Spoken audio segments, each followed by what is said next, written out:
भारत को गुलाम बनाने वाली ईस्ट इंडिया कंपनी के काले कारनामों की दास्तान लंबी है। इसमें फरेब है, लालच है और साजिशों का अंबार भी।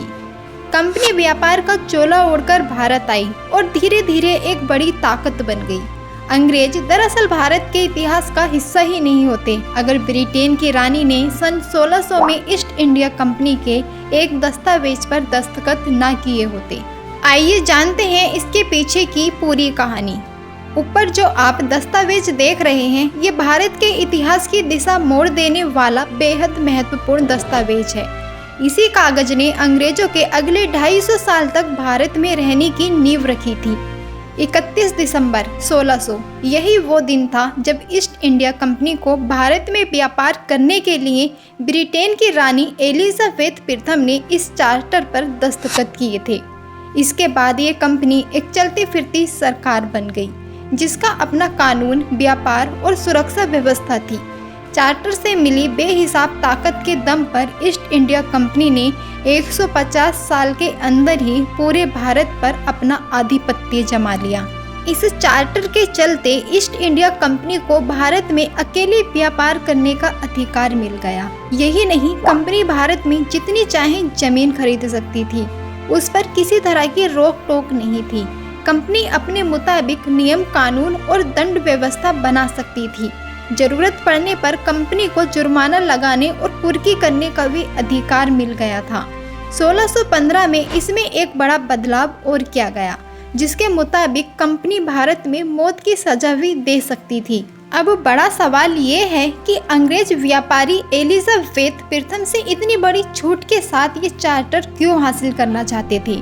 दरअसल इसके पीछे भारत के मसाले और कच्चे उत्पाद थे जो अंग्रेजों के लिए सोने चांदी से कम नहीं थे। सन 1600 में जब कंपनी में भारत में व्यापार शुरू किया तो उसने काली मिर्च, लौंग, जायफल, जावित्री, नील और कच्चा सिल्क यहाँ से खरीदना शुरू किया। आपको जरूर आज ये व्यापार अजीब सा लगे, लेकिन उस दौर में पूरे यूरोप में इन चीजों की जबरदस्त डिमांड थी। ईस्ट इंडिया कंपनी के व्यापार पर 1896 में लिखी गई किताब द अर्ली चार्टेड कंपनीज के पेज नंबर 96 पर भारत और ब्रिटेन के बीच होने वाले व्यापार को लेकर एक महत्वपूर्ण टेबल दी गई है।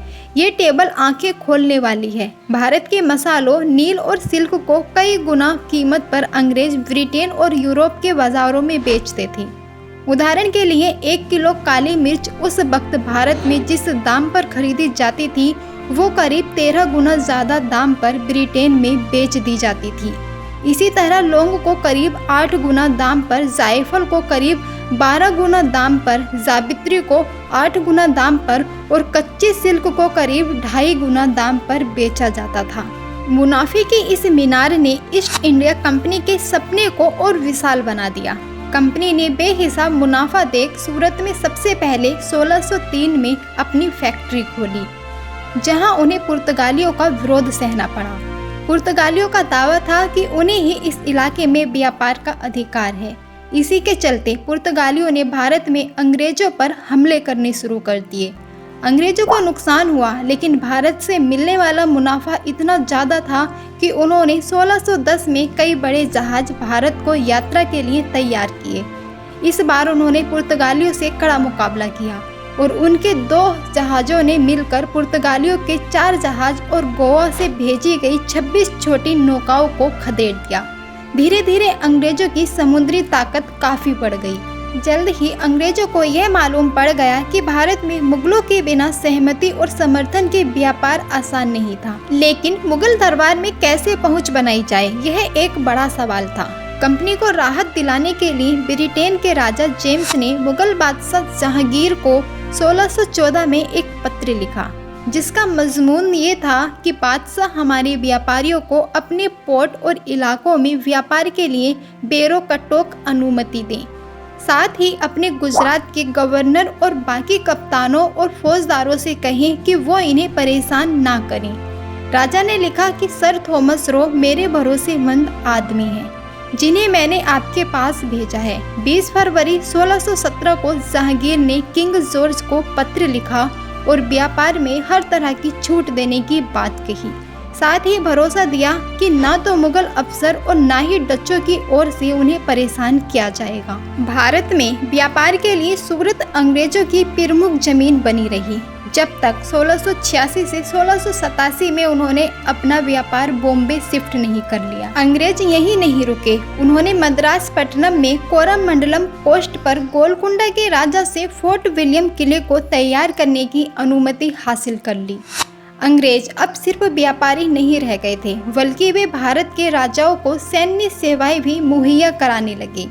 ईस्ट इंडिया कंपनी की समस्या यह थी कि वो एलिजाबेथ प्रथम के चार्टर के मुताबिक भारत में व्यापार तो कर सकती थी, लेकिन जरूरत पड़ने पर किसी के खिलाफ युद्ध का ऐलान नहीं कर सकती थी। उनका व्यापार और सैन्य ताकत तो बढ़ रही थी, लेकिन उनके अधिकार उतने ज़्यादा नहीं थे। ईस्ट इंडिया कंपनी का इरादा अब जमीनी कब्जे का भी था, इसीलिए 1600 के एलिजाबेथ प्रथम के चार्टर को आधार बनाते हुए सन 1661 में उसने भारत की जमीन, फैक्ट्रियों, किलों और जंगलों पर खुला अधिकार देने की मांग की। साथ ही उसने जरूरत पड़ने पर युद्ध और शांति की संधि करने की अनुमति देने की भी मांग की। कंपनी का तर्क था कि इससे उनके व्यापार को बेहद मजबूती मिलेगी। कंपनी की मांगे मान ली गईं। 1600 के चार्टर को आधार मानते हुए नए बदलाव कर दिए गए। नतीजा ये हुआ कि कंपनी इतनी ताकतवर हो गई कि वो सिर्फ ब्रिटेन के राजा की ही बात मानने के लिए बाध्य थी। हालांकि नई अनुमति की शर्तों में ये शामिल था कि ब्रिटेन का राजा या फिर उसके बाद जो भी राजा बनेगा वो 3 साल तक की समयावधि में इसे रद्द भी कर सकता है। इसका पहला नतीजा ये हुआ कि कंपनी ने बॉम्बे पोर्ट और आइलैंड हथिया लिया। इस तरह उसके 2 सत्ता के केंद्र तैयार हो गए, एक मद्रास और दूसरा बॉम्बे प्रेसिडेंसी। व्यापार के साथ साथ सैन्य ताकत के बढ़ने से कंपनी के हौसले बुलंद हो गए थे। दिन दूनी रात चौगनी गति से बढ़ रहे व्यापार से न सिर्फ ईस्ट इंडिया कंपनी का खजाना भर रहा था, बल्कि ब्रिटेन की राजशाही को भी भारी लाभ पहुंच रहा था। ब्रिटेन के राजा के लिए ईस्ट इंडिया कंपनी को न करना अब आसान नहीं था।